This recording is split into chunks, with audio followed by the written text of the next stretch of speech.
What was the awful disease that plagued Chrissy Amphlett, and how did she change the way we listen to music?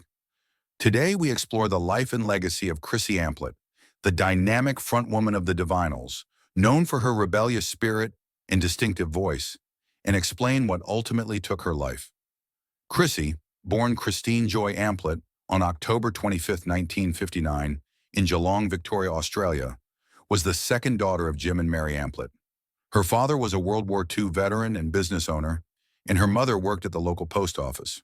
Chrissy's cousin, Patricia Little Patty Amphlett, was a successful singer, inspiring Chrissy's interest in music. From an early age, Chrissy was involved in the arts, beginning modeling children's clothes at 3 and taking ballet at 7.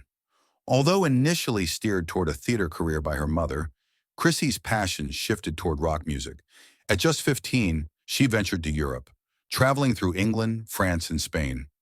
After returning to Australia, she joined her first band, Daisy Clover, in 1971.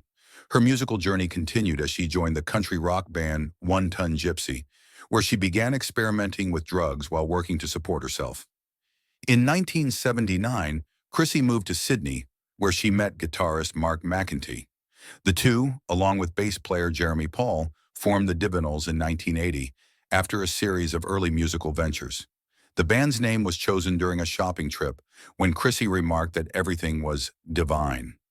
Despite Chrissy's initial stage shyness, her manager, Vince Lovegrove, encouraged her to adopt a bold persona, which she did by wearing a schoolgirl outfit.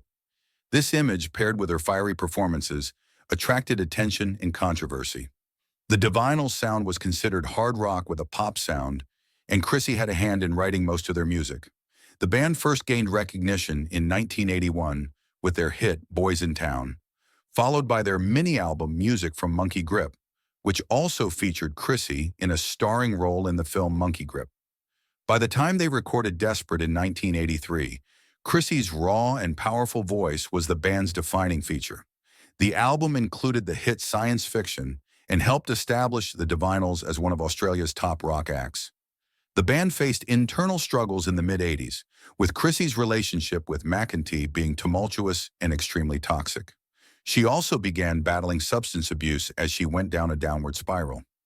Despite these challenges, the band continued to release successful albums, including Temperamental in 1988 and Divinyls in 1991. It was then things started to take off again for the band. The featured iconic single, I Touch Myself, became an international hit. This album put them at number 5 in Australia, but the song I Touch Myself went to number 1. She was even compared to Madonna. The video was banned in Australia, but MTV played it nonstop at that time. After the band's breakup in the late 90s, Chrissy pursued solo projects, including acting and publishing her autobiography. She also fought a personal battle with multiple sclerosis, which she publicly revealed in 2007. Chrissy later developed breast cancer and was told she couldn't take part in radiation or chemotherapy because of her multiple sclerosis. Despite a double mastectomy and her undergoing treatment, the breast cancer still took her life. Chrissy sadly passed away on April 21, 2013, at the age of 53. Though her life was tragically cut short, Chrissy Amplett's influence on rock music remains undeniable and the sound she created unique. What song will you remember most by the Divinyls?